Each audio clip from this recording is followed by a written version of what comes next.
আসসালামু আলাইকুম। এখন ইউটিউব, ইনস্টাগ্রামে দেখা যায় কাঁচামরিচ, রসুন, মেন্টোস দিয়ে কোককে সাদা করা হয়। আসলে কিন্তু এটা আমি দেখেছি, এটা সম্পূর্ণ মিথ্যা কথা। এটা কখনো হওয়া সম্ভব নয়।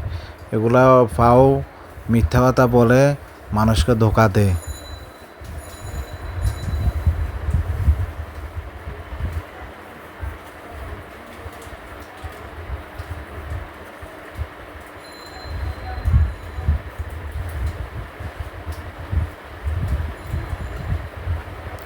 তারপর আমি ঝাঁকাইয়ে দেখলাম, অনেক চেষ্টা করলাম, কিন্তু হয় নাই। তারপর অনেকে আবার দেখায় লোহার ভিতরে কোক ঢাললে লোহা পরিষ্কার হয়ে যায়, পুরাতন লোহা। কিন্তু আমি জিনিসটা একটু পরে করছি।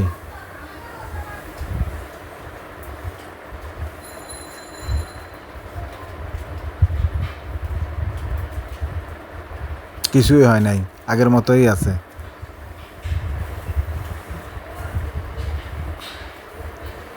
এখন আমি লোহার উপরে ঢালবো, পুরাতন লোহার উপরে।